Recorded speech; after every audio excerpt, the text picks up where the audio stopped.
Alright, it's got basic shape. We look inside, all the branching structures pretty much there, as Bill was saying. It was styled by Marc Noelanders, the undisputed king of European bonsai.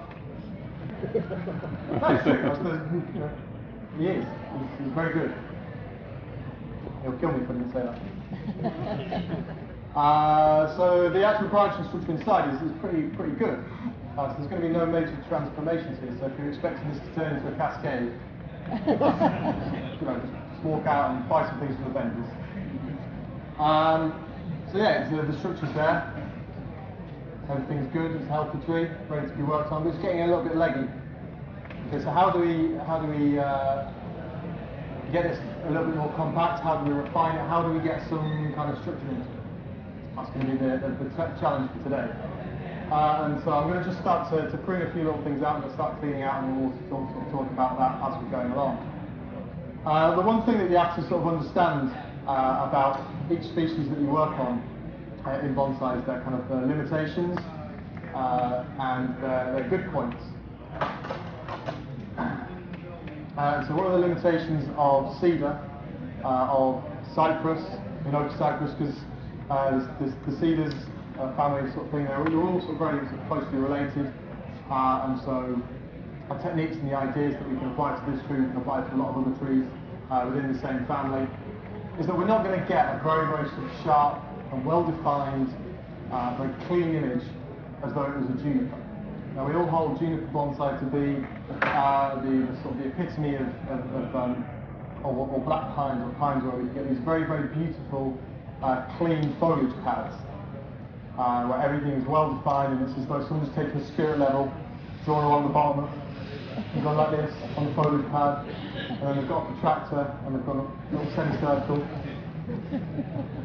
like that. And that's what a lot of people consider to be bonsai.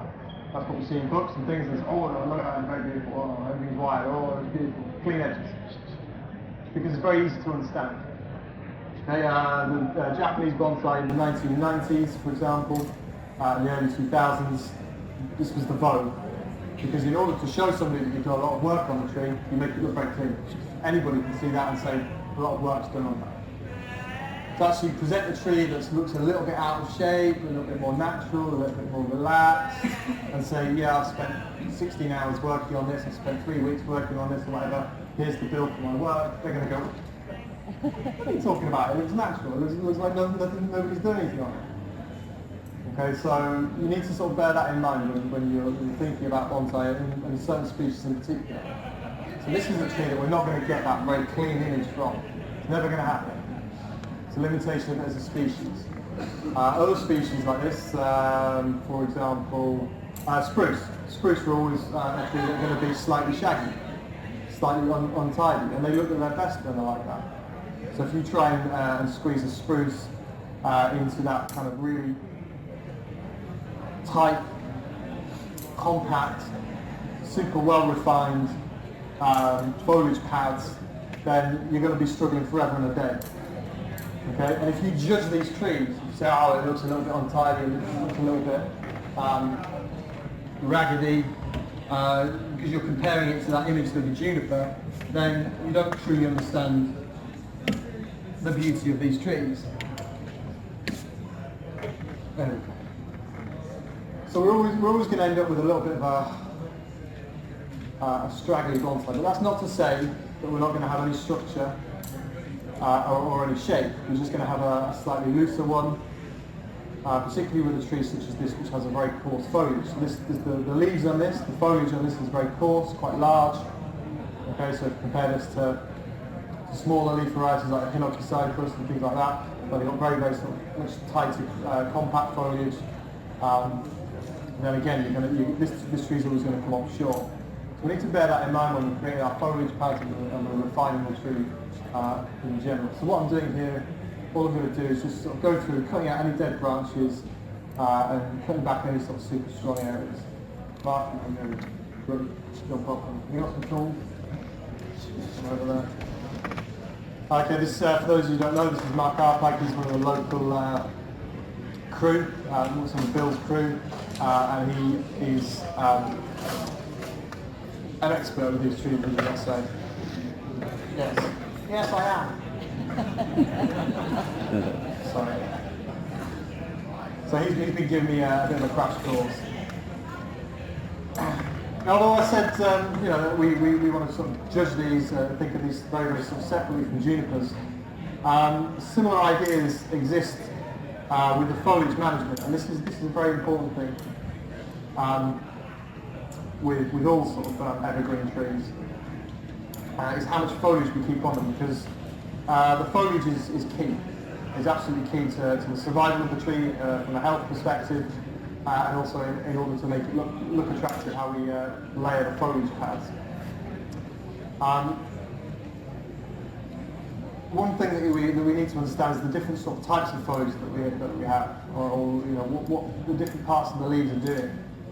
So basically, particularly cedars, junipers as well, they always grow from the tips. They always keep growing out and growing out and growing out, which is why they get very leggy. And all of the activity is happening in the tips, out here in the tips of the branches. This is where everything's going on. Okay, so it's extending out there, this is where it's photosynthesizing, where it's creating energy. Okay, so if we come in and just go to take all of that off, then we're going to end up with a very dead tree very, very quickly. So what we're looking at doing when we're pruning back is we're looking at taking back some very, very sort of strong areas. So like here, you've got a node where there's all of that going on, lots and lots of secondary branches, lots of tiny little shoots coming out.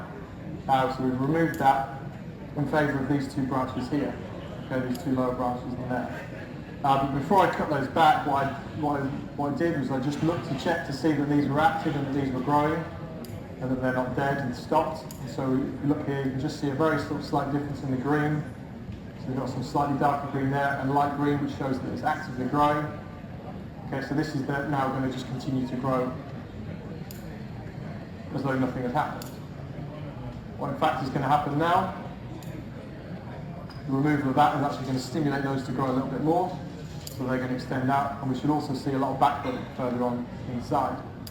Okay, so we've got a tiny little shoot in here.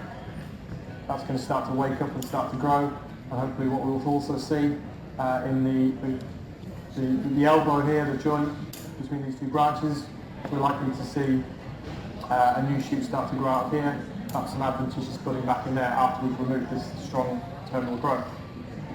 Okay. As with all sort of very upright growing trees, cedars, cypress, such like, they're very sort of apically dominant, and so we tend to get that long leggy growth. We take off that apex, we take off that strong apical, the terminal shoots that are creating the auxins, the hormones which are restricting growth on the inside, and we'll start to see back budding. Right, so although it has got leggy, if we prune it back up correctly, so we're taking off the tips back to a point where there is still active growth, then we shall see lots and lots of adventitious growth. Does that make sense, or am I just completely speaking far too quickly? I'm losing my mic. It's not really working.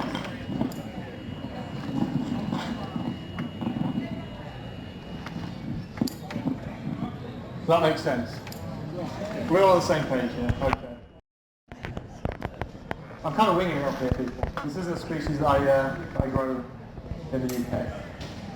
No, I'm only joking.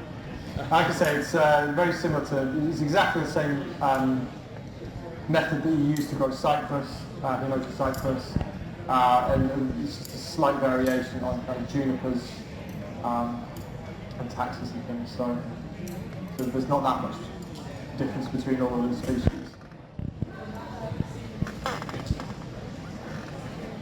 There are cedars in Japan yet, not often used, and slightly different, smaller varieties and things, but it's not as popular a species for bonsai. People would prefer junipers generally. So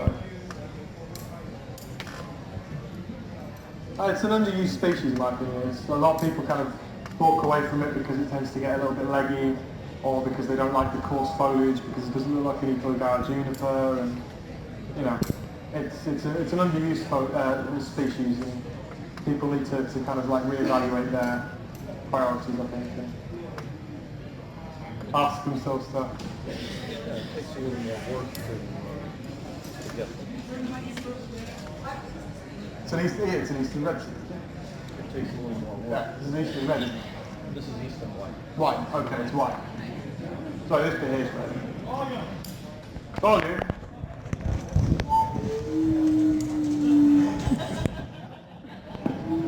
Okay, I'll just shout. Does that work? It sounds like there's some wood. Sounds like they're walking then. Okay, I'll just shout.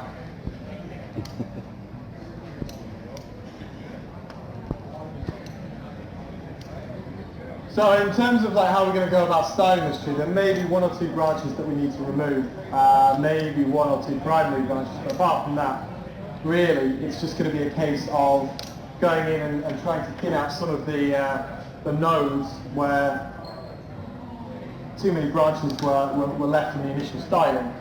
Now that's not to say that the initial styling was incorrect. We've got a few places, so if you look here, there's a few places where we've got 1, 2, 3 branches all sort of coming from a similar node. Okay, and generally the rule of thumb, as golden rules of bonsai, is that we only ever have 2 branches coming from one position. Yes? We all agree on that? Except when we don't.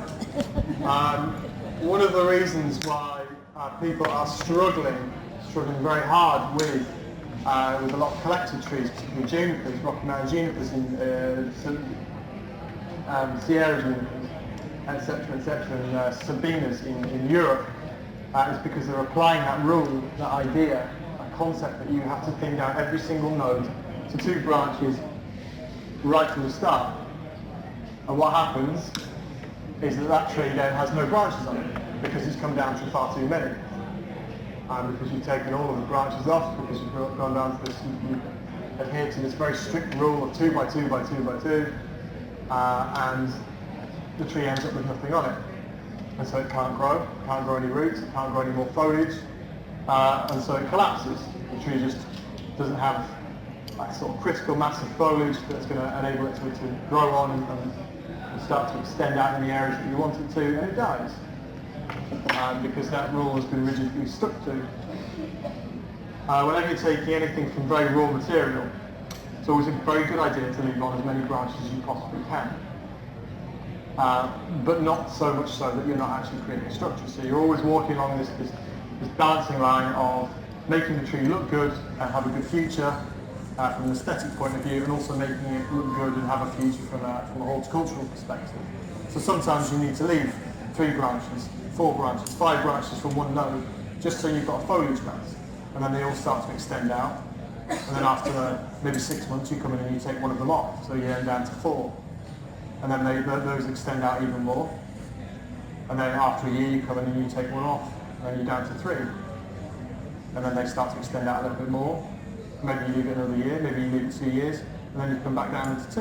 And then you're back down to your 2. If you go right in from the start, go from 7 or 8 down to 2, then they go,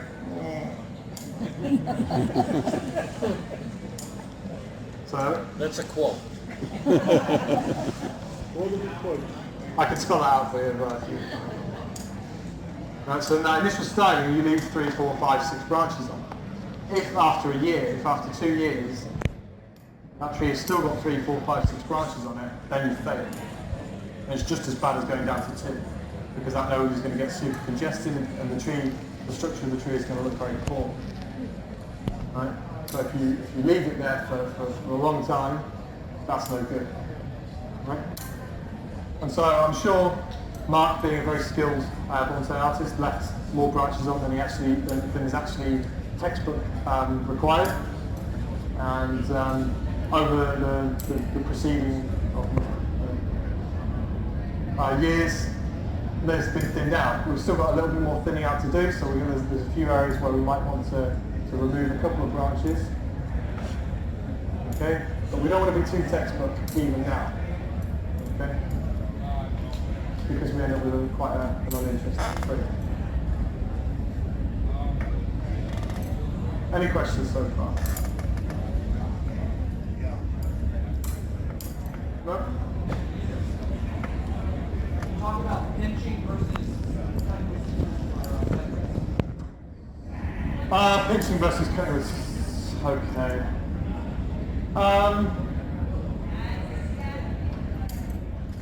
So So the question is talking about pinching versus cutting with scissors. I always prefer to cut with scissors because if you get into pinching mode, then you tend to become a goat, and you just kind of let go, and you end up just taking lots and lots and lots of foliage off, and you end up taking off all of those growing tips, as I was sort of talking about earlier. So when you're looking at pruning back that strong growth, you're looking at the secondary branches around it with those growing tips on. Okay, that's basically the same sort of idea. So if you've got the tips here, and you just go and you pinch off all of those tips there, then all of the foliage behind it may not be active. Okay, you do that on a hot day. Okay, there's no kind of like activity going on there. There's no real kind of like draw of moisture up the branch and into the foliage, and that starts to crisp off and die. Then you're in trouble. Whereas if you kind of like come back in here, cut back to that where you've got the active growing tip there, which is going to be drawing up moisture, then it's a much lower risk. Once you get into a really kind of like very, very refined, compact image, then you can just sort of come in and pinch out a little bit more when it becomes a lot more ramified. But generally I always find it's best to go in and actually sort of prune out those strong tips rather than just kind of like pinching away. But that's because I leave my trees for ages in between I work on them, so they kind of like this. They need to be cut back hard.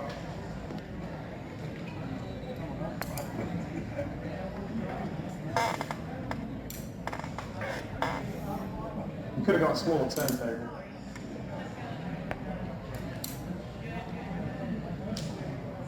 There's a lot of work to be doing in a 3-hour demonstration. Pruning should really take about 3 hours. So, thanks for that, Bill.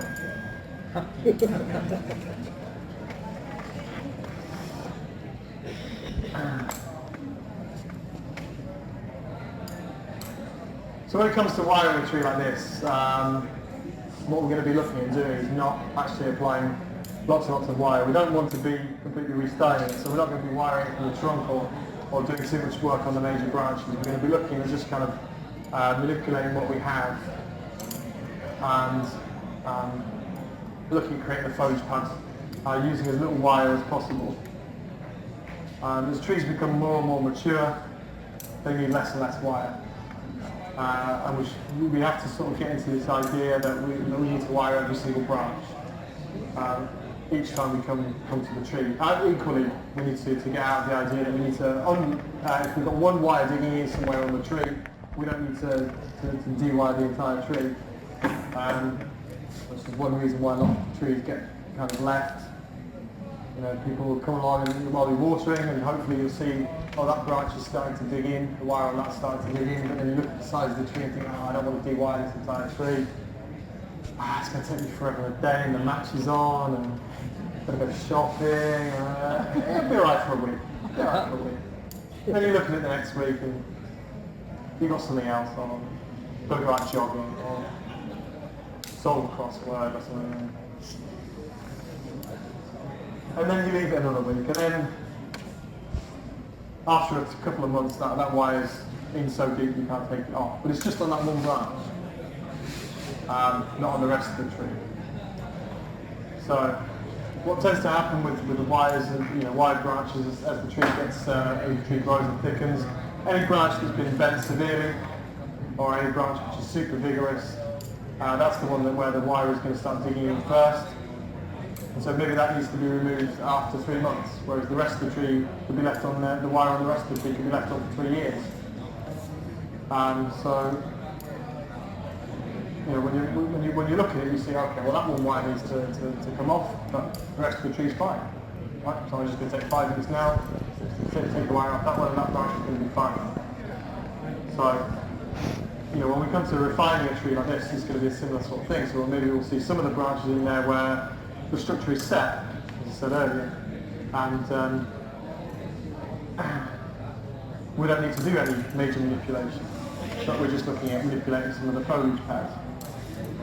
It's not my job to come up here and completely restyle it, because if we completely restyle the tree every time we come to it, then it's like watching one of those YouTube videos where a dog's just chasing his tail. And you're just kind of like, oh, when's he going to stop? He's never going to stop. And the dog never gets anywhere. So, it is entertaining, yes. It keeps some people in business. Right? But those people who've got the best trees and those people who set out a good plan right from the start, and they follow the steps to that plan in succession to achieve the goal. And they don't just keep redesigning a tree every time they come to it because they want something to do.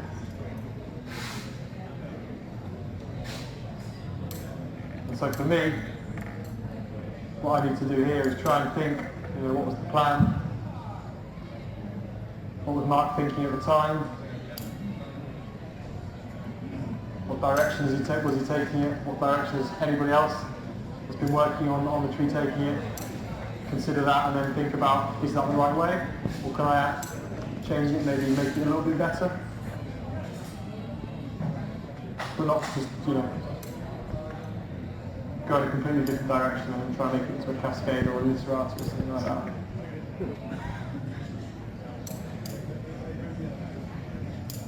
It's going to be an interesting experiment. This. You might have one side of the tree, because I can't see what the hell's going on over that side. I have one side of the tree that looks really nice and full, and then my side of the tree which is going to be empty. So, as you were.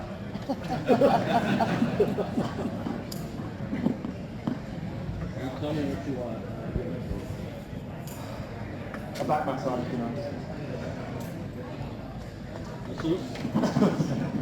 So what we've got, particularly up at the top, is going to be there's a lot of growth up here. This is where the majority of the pruning back is going to have to occur.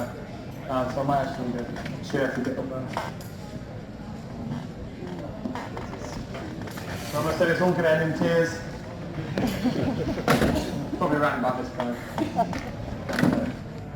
So there's a cable here. Hey. Unsteady chair. Oh. Sharp scissors. No, it's okay. We could just ask Will to come in and do it. But, where is it? Where's the tallest man in the building? There's a ladder over here. Yeah, there's a ladder right there. No, I don't have health insurance, so I don't think Bill's got workers' comp either, so just best be careful. But what we've got up in the apex is obviously a lot of very sort of strong growth, and what we're sort of starting to tend to see is the kind of a candelabra effect, where we've got lots of branches which are kind of like coming out and trying to become the apex.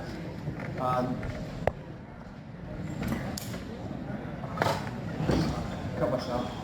So we've got lots of branches which are kind of like trying to grow out and become the apex. So I'm not sure if you can sort of see it too much. We get this kind of growth from here, where the branch shouldn't really sort of be coming out, but then it takes a turn and cranks itself up and starts growing upwards. So those kind of branches are always going to be difficult to deal with. If you've got something which is kind of like naturally kind of growing up like that, in order to try and sort of pull it down to sort of space out the apex, it's always going to be hard. So those bits are going to need to be kind of like cut off. And new branches kind of developed, new shoots kind of developed.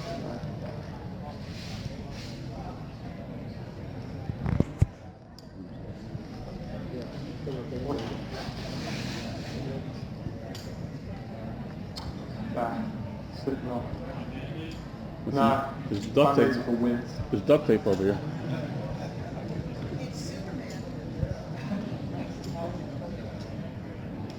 There we go. No, it's fine. What? Sorry. Sharp flesh wound. It's merely a flesh wound. So all we're looking at doing is kind of removing these real sort of strong growths up in the top. I mean, this is one where it's been cut back previously, back down to there.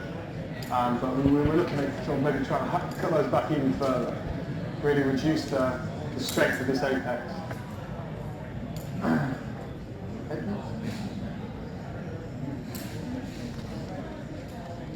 looking at cutting back long branches, always looking for those internal shoots that sort of split off.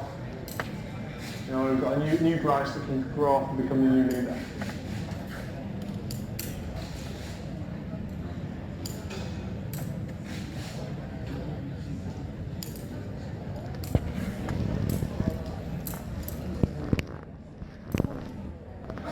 Does anybody have any questions?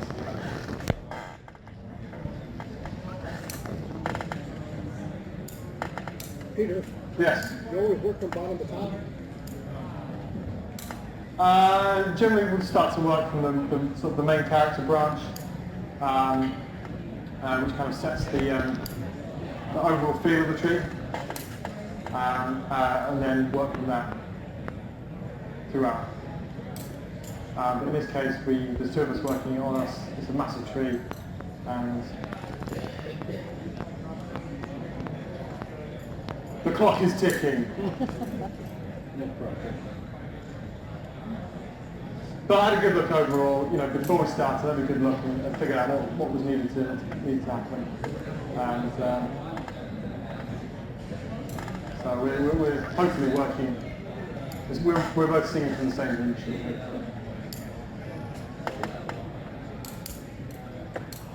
I'm doing what Marc's told me to. Okay, I'm sweating. It's the stage lights. Right. Excuse me. Yes. Make it rain. Yeah. I want to see them dollar bills flying here. Come on. There we go.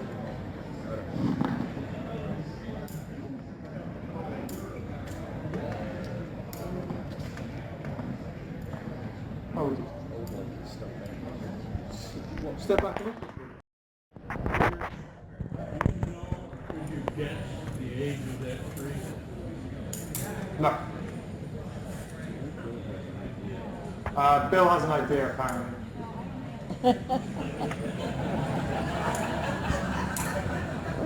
You get it? Bill will have an idea. I don't know. But I'm guessing it's container stock. Like, you know, it's grown from nursery stock. No. No? It's collected. Okay. Bill probably said that right at the start. Okay.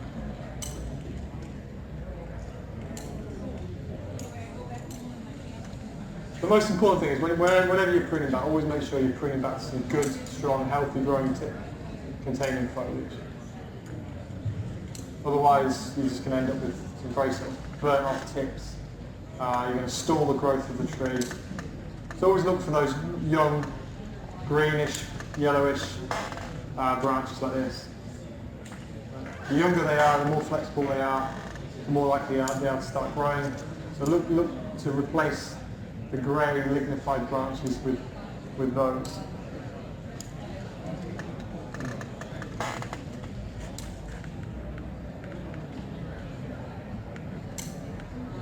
And again, all we're trying to do here is try to thin out the structure a little bit. We've got lots of sort of crossing branches up in the top and throughout the trees. We're just looking at maybe just trying to simplify that.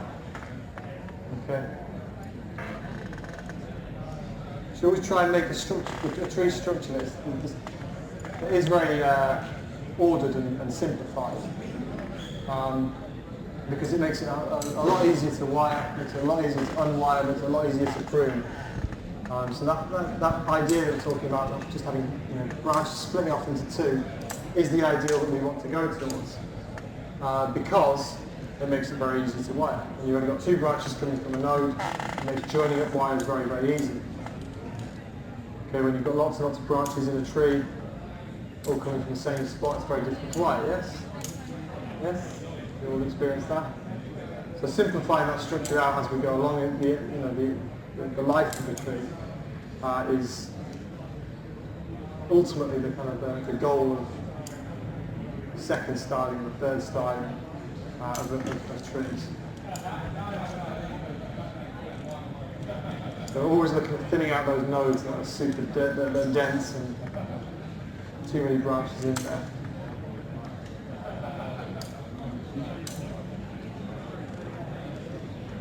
Any more questions?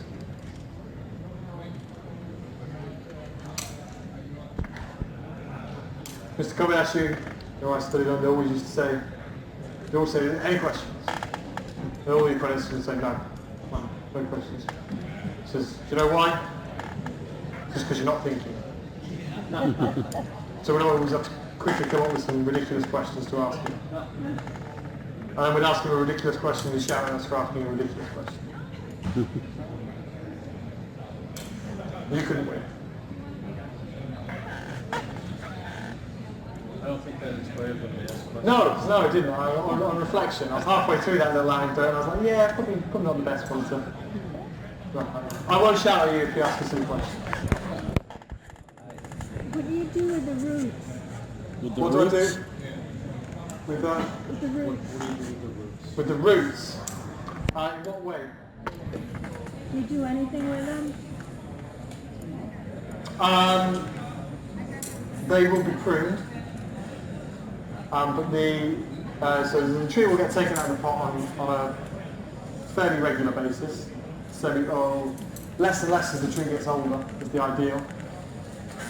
And strong root growth will be pruned off, and weaker roots will be left unpruned in order to get them to straighten up a little bit.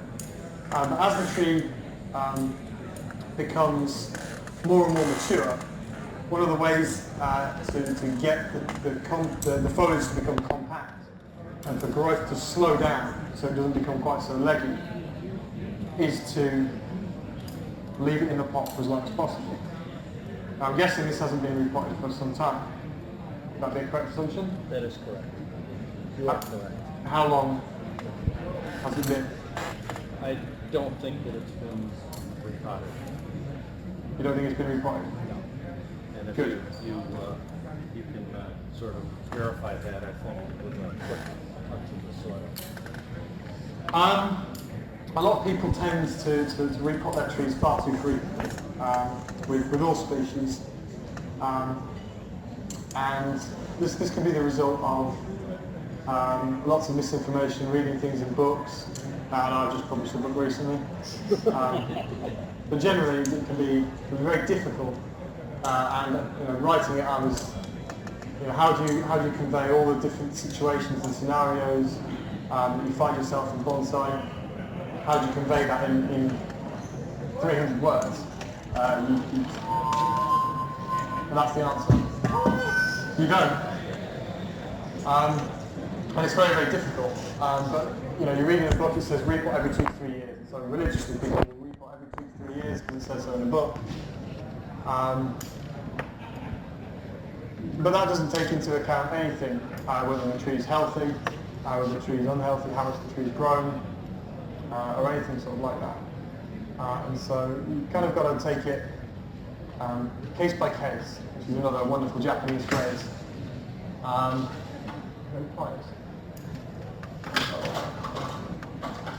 So again, in Japan, you can ask the Japanese bonsai master something.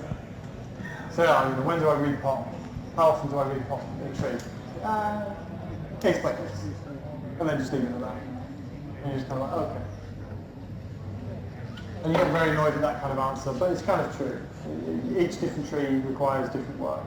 But the general idea is to try and leave it as long as possible to allow the root ball to mature.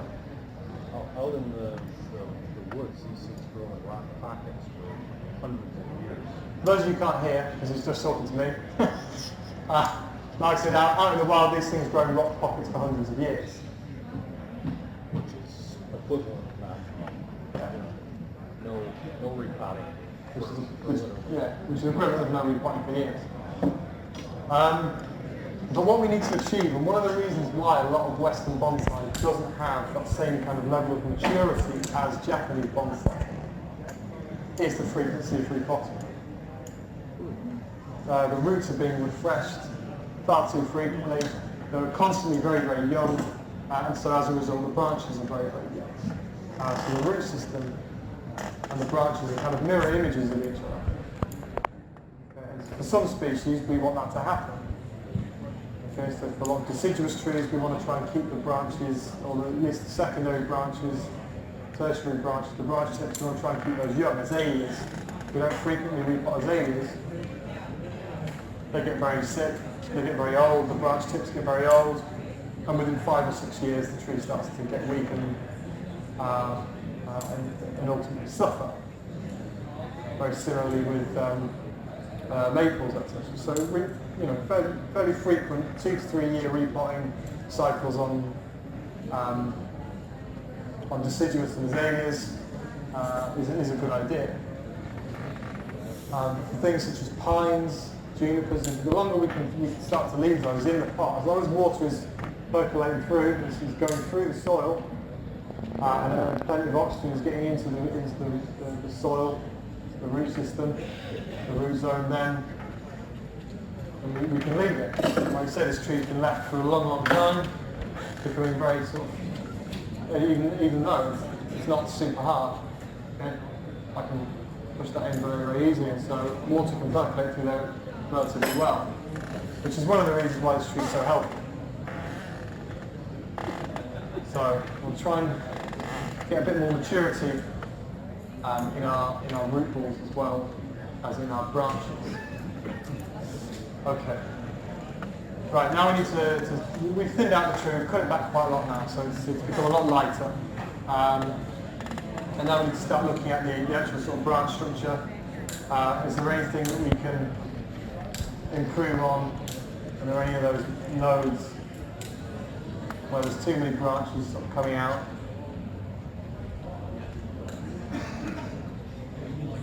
Do we need to take off any branches coming out of the trunk? Can you do that? We've lost a couple of branches recently, perhaps. Yeah, that was one that had been used in the design at some point around the back, but has died off. And so maybe the overall design needs to have a little bit of a rethink because of that. We've lost a few smaller, thinner branches up in the top.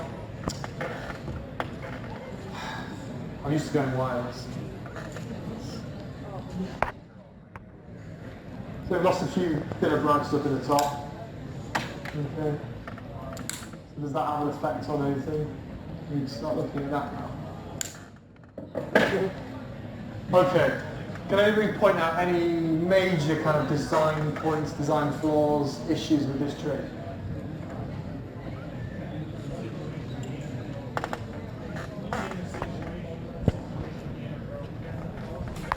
What's the situation with the inner growth? There's some branches on the inside, and we're going to get more. Now that we've pruned it back, now that a lot more sunlight can get in there, we've taken off terminal growth from the tips, we're going to get back where they are. But is there any major issues with the branches coming out of the trunk? A little bit high. Okay, there's no solution to that. Unless we want to air layer the trunk. And I'm not going to do that. That's not a problem. High branches, so having quite a distance, but you're fine.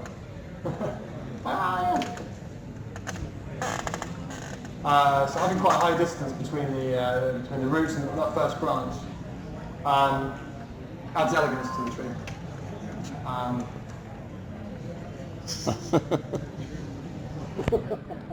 I like interpretive dance to explain things. So that's not a problem. We don't need to have branches coming out all the time from below down. This is a tree which grows tall and straight. It's one of the tallest trees out there. And so they lose all of their lower branches. So it's a very natural styling, it's a very natural kind of growth pattern for it.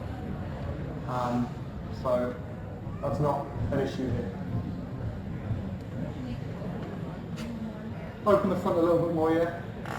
Let's just see a little bit too much. But equally, we don't want to see too much. I cut one branch off here. That's kind of opened up the top a touch. Okay. This one here. That one. Yeah, that's a candidate for removal. But equally, there's a lot to be said by opening things up. But sometimes you can make it too open. Okay. You can show off too much. sometimes you want to retain a little bit of mystery. We do. You said it. I was getting there. You preempted me like a woman.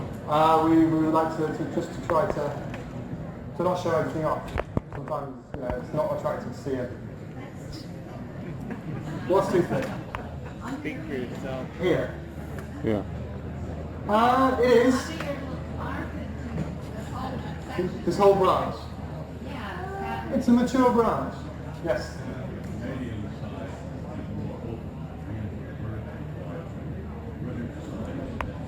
The British side. We're getting into some dangerous territory here. We're still part of the Commonwealth, people. you lot might not be. You're saying the Queen. Territory, yes. People on the side don't get a proper view. This branch is thick, it's heavy, right, but it's a mature branch. What we would like to see in trees is maturity, is mature branches. I think the big issue with this branch that you've got here is the sort of the transition between, because what's happened with this branch, the secondary branch that's coming off the front, is it's had a bit cut off, it's going down there. And so this kind of transition area is a little bit kind of clunky and heavy. So it goes from very, very thick to kind of thin there. So that's probably the issue that you're having with that branch. But position-wise, this is okay. Thickness-wise, overall, this branch is kind of like, this is where we want to be. So we want to have a thick branch. Yes. Some of the back branches just come down lower than what you see in the front. Yeah, so some of the back branches Two together there. low, so maybe one issue is to bring those up. One possibility is to cut all of that off there. Okay, and we've got a branch there. But really, what we've got is we've got two branches doing very sort of similar jobs.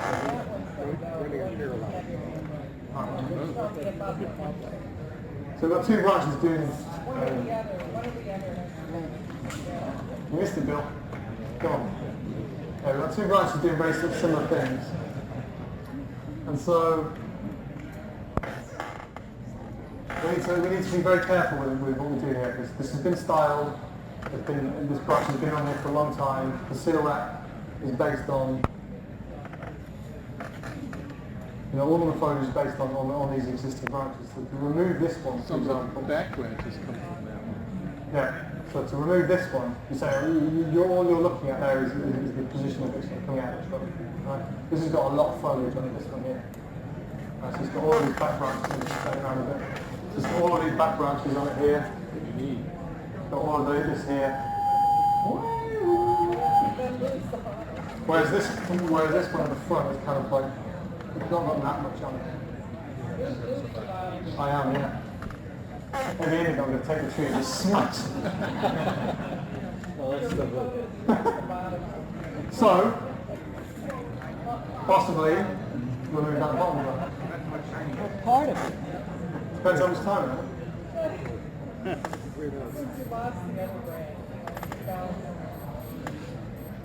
But this is a lovely branch. This is a lovely branch. I think one of the issues is what's going on kind of up here. Yeah. Okay, so we've got these branches coming down here and it's kind of overshadowing what's going on over there. So how about we take it off? We take off that section there and push this branch down towards the back. And then it's going to stop replicating the same kind of image.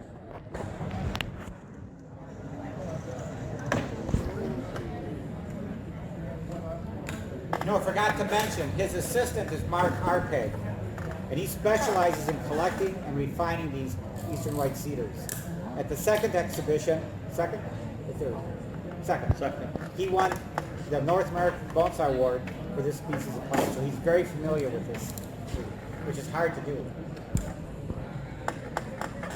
How old is this tree? Older than you. That's not bragging. I don't know. You know. It came from north of Toronto, Toberbury. At least 200, easy.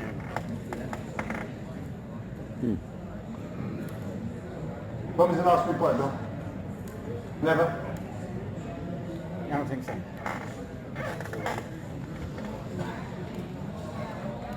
Gotta ask Doug, I forgot. Oh, we did it, okay. Yeah, it's been done. It needs it again. Just have water on. You know what I do? I take a drill, half-inch drill holes all over it. Not recommended with showing.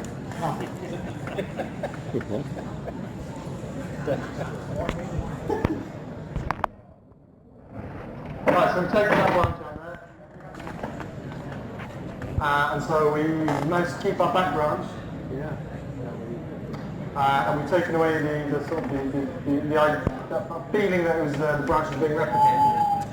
Oh, please. Okay. But what that has done is kind of opened up this the inside of this branch a little here.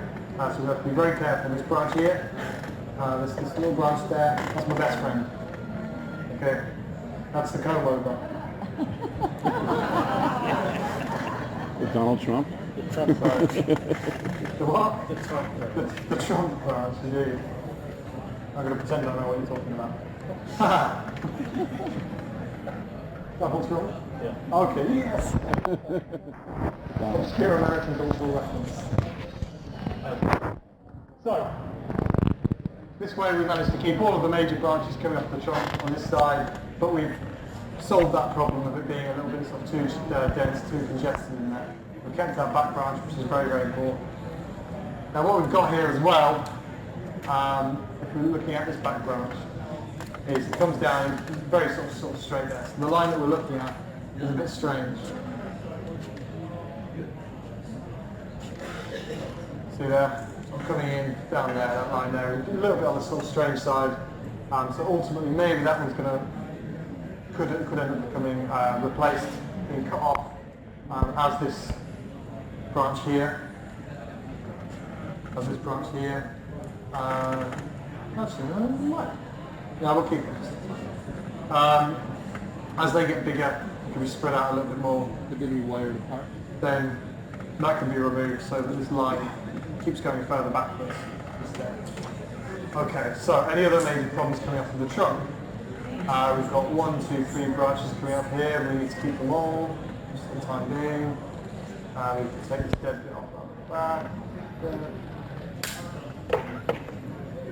Okay. Gene. Okay, we're just going to take the edge off.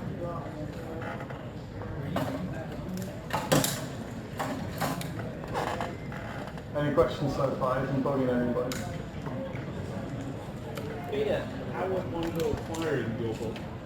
I would speak to Bill. I would want to go about acquiring my book. Bill should have copies. So yes. I could give you a UK version, but the spelling would just confuse you all. Like, oh, I never understand. What is metric? What's this centimeters? So yeah, Bill's got the US copy. I don't know if he's got any copies with him. But Amazon also has to sell.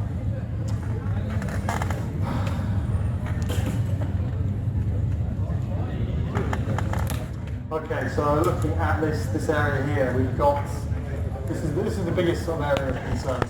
1, 2, 3 branches all sort of coming from a similar position. Now we're not going to be too concerned about getting like massive inverse taper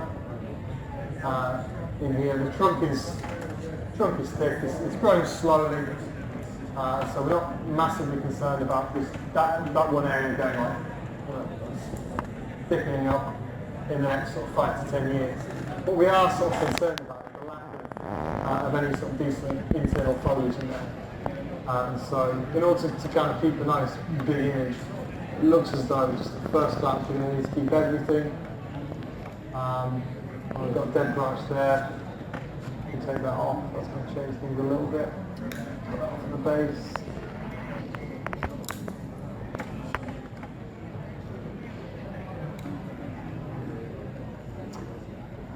But no, we can't really get rid of anything too much in there. Just tidy it up.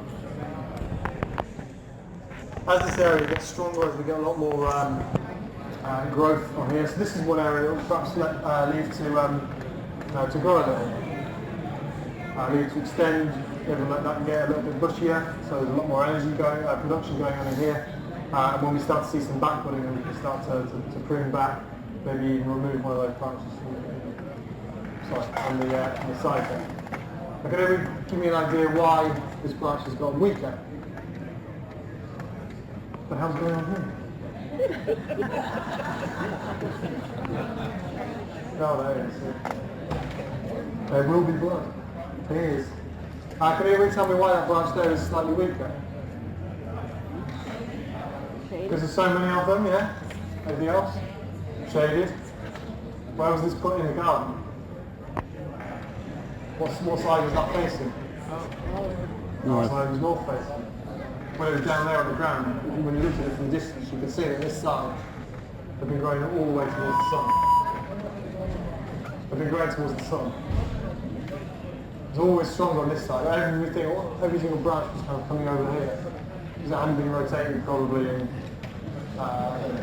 throughout the growing season. And so this side getting less sun. All the branches on this side are ever so slightly weaker. All the branches on this side are ever so slightly stronger. And so what we'd like to do with winter and raft, make sure this side is self-facing. So rather than going this way. And then once that side's got a little bit stronger, then we start to rotate it more frequently. Right? So rotation of the tree is very important. Don't just put them on the bench and leave them there forever and a day. Once a month, it's fine. Okay, put them in a position in your garden where they're going to get like all around sun. So we're going to... Fine? Alright. But we really need to sort of keep some branches in there. Otherwise it can end up looking too sparse. So let's just move up a bit. Got some new stubs. No questions so far?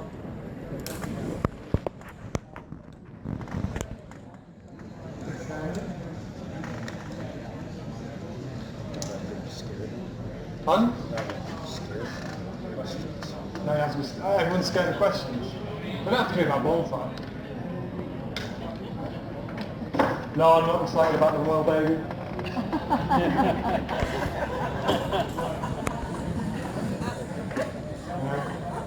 Couldn't care less. Unless we get a day off work again. Although, I'm self-employed, so it doesn't really make that much difference.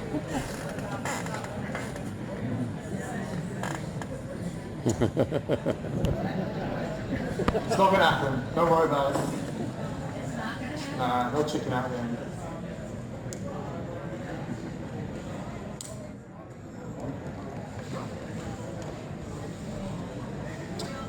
They'll chicken out in the end. Anyway, let's not go down that rabbit hole. Into details. Equally with the mossing. The moss, the preparation for the tree, the pots and such like in the show. There are a lot of trees there where the moss is done very, very beautifully. Lots of care and attention. And there are some that less so. And the ones that are done with care and attention are the ones where people stop and look at for a little bit longer. And people go, oh, that's nice. You don't consciously think about it, you don't consciously look and see that there's no little lumps and bumps on the branches. You don't consciously look at it and say, oh look, there's no lumps and bumps on the branches. But there's no distraction. Same thing with having nice attractive moss. There's no distractions as you look at the pot and you work your way up into the tree. There's no distraction to kind of to stop your gaze as it works its way up the tree.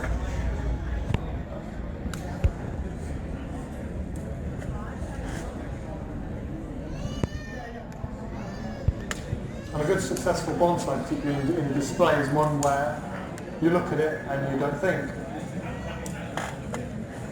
You don't spot anything, you just look at it and your eye gets taken up through the composition of the tree, the combination of the table, the pot, and the tree.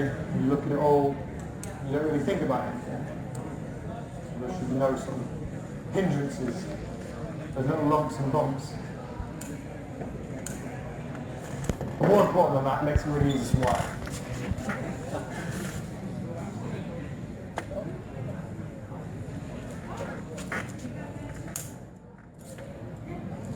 When it's a feature, so for example, like here, for example, that's more than just a little lump and a bump. That's something that could be made into a feature.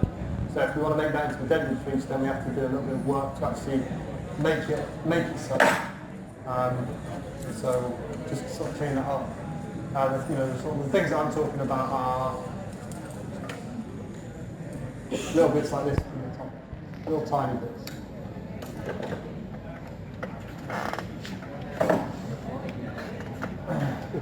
Can you clean that? Yes.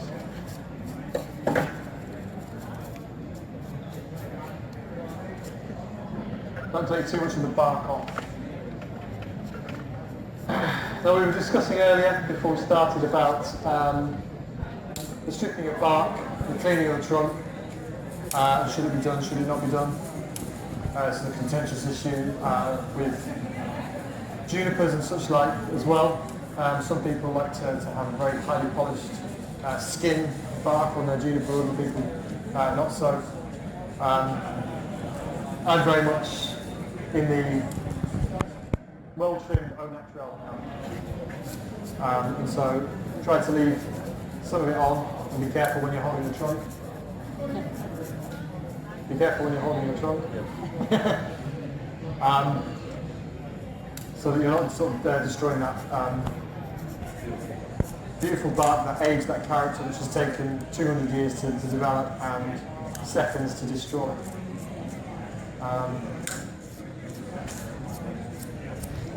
However, what we don't want to have is it too dirty.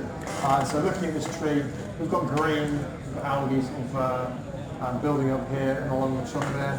If this is going to go into a show, then that should be cleaned off very carefully. There are ways of doing that. There's some tools that you can get, these little water pistols that you can get to help you do that. But I would try to keep as much of the flaky bark on there as possible because it adds age and maturity and character to the tree. There we go.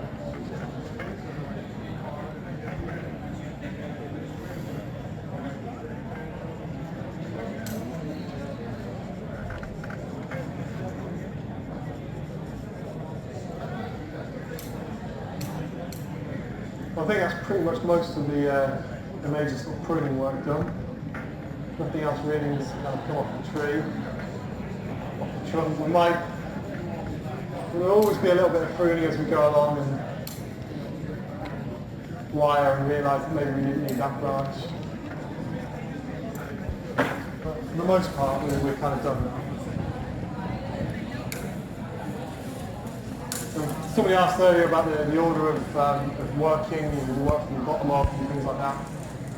Much more importantly than kind of like the order of where you start and finish, kind of the stages that you do. So it's always a very good idea to do all your pruning first and then move on to wiring. Right? So you don't end up with that situation that I'm sure you've all been in certain workshops where you get told to wire the entire tree and then somebody comes along and just cuts off half the branches and you kind of like, oh, why didn't I bother? And that's bad technique, that's bad form.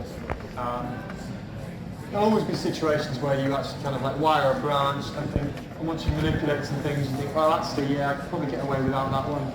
It's going to look better without that, and you cut it off. Generally, what you should always look to do is try and prune as much as possible before moving on to wiring. Okay, so we've done that. Now we're going to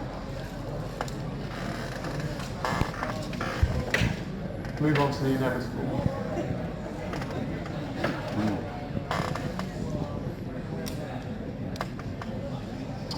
Okay. So, we need to ask ourselves, do we need to wire from the trunk? Does that need to come? Does that need to move any?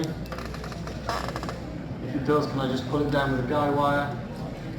Yeah, I'll be able to do that. So I don't need to start wiring for the trunk. Does that branch need to be manipulated?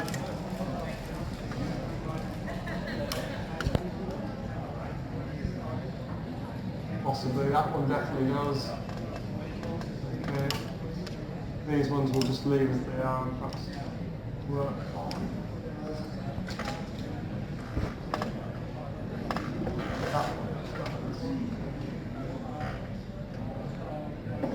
So just a couple of minutes of planning, going through and thinking, okay, which branches am I going to wire?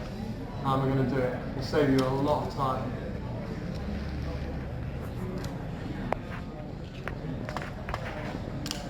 Just turn it over.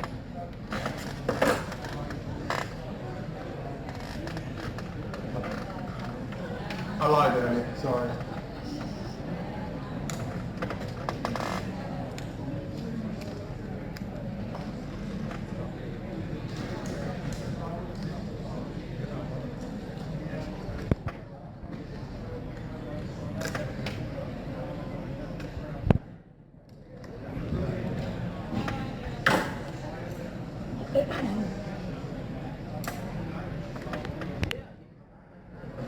Right, start with the wire.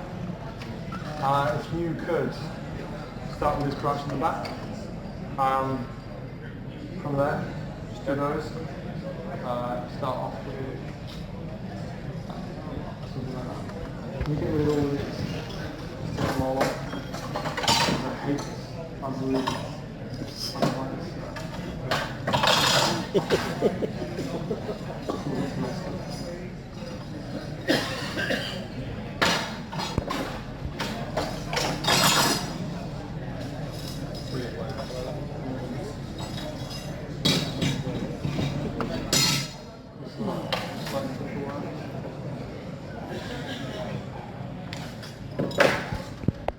Right, so we're just going to start wiring, and what we'll do is we'll just wire from here outwards. We're not going to bother wiring the main trunk, the main section of the branch, trying to avoid any sort of wires around the trunk. Okay. So this is the stage that you might want to go and get a cup of tea, coffee, look at the exhibition again. Wire stone.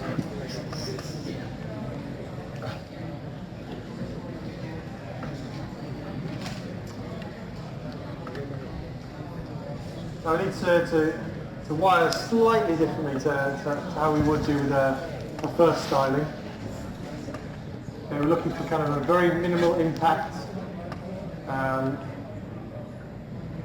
avoid becoming too obvious because we may end up exhibiting the tree with wire on at this sort of stage. So we're looking to try to avoid too many coils around the trunk, too many coils around the main branches. Just too many coils in general. So a minimal approach to wiring. But that doesn't mean not wiring or using wire that's too thin. It still has to be appropriate. You just have to try and put on as little as possible to achieve the same goal.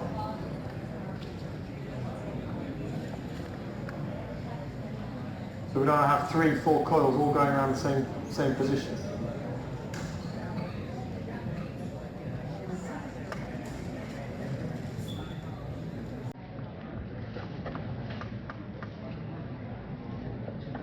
The golden rules for wiring: you choose a wire that's going to be safe, secure, do the job.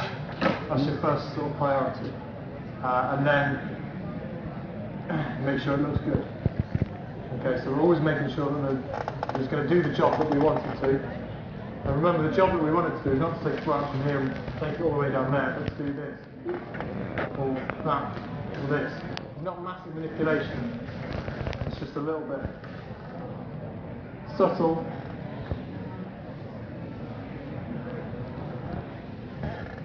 and small manipulations. That's all it is.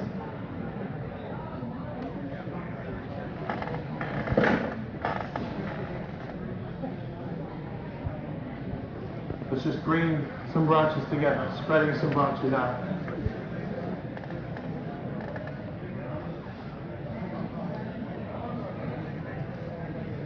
fanning things out, making it a nice simple structure.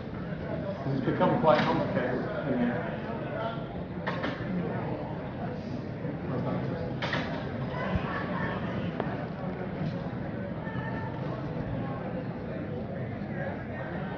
Hey Mark, what were you doing with that lower branch and peeling the bark off? Yeah, this is a deadwood feature. We've created this as something of interest, so it's a big enough piece and it has an interesting look to look like an old branch that had died back and broken off and was weathered back. So rather than just cutting it off, which would have been easy, this creates a little interest in there. Almost like a little. This has some character to it, you know. It has an awful lot of taper. It's very thick at the trunk, and then it comes out to a tip in just a short period, and it has some little quirky little movement. So it just adds a little interest. Hopefully. Certainly does. So what I'm trying to do here, because we're trying to use as thin a gauge as possible, but still be secure and nice and tight and work and not damage the tree. What we're trying to do here is actually try and pre-bend the branch as I'm applying the wire. And so just kind of like trying to hold it in the position of that where I want it to be as I'm applying the wire. Not yanking it all over the place because we could end up damaging it. It's just a gentle manipulation in the general direction where we want that branch to end up being.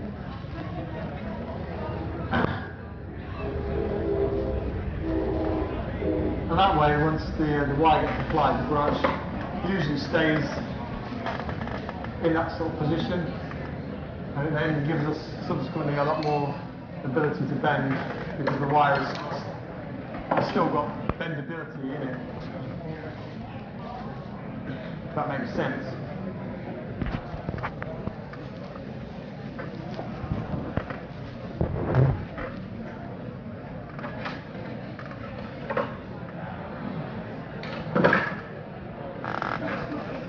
Okay, do you need more? Hey, Need a drink?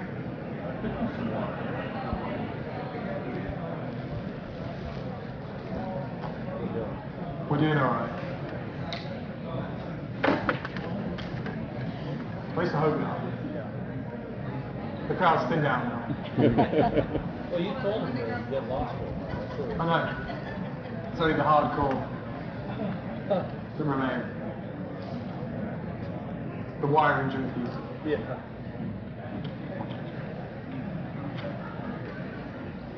All those people that spent all that money. I don't want to be tempted.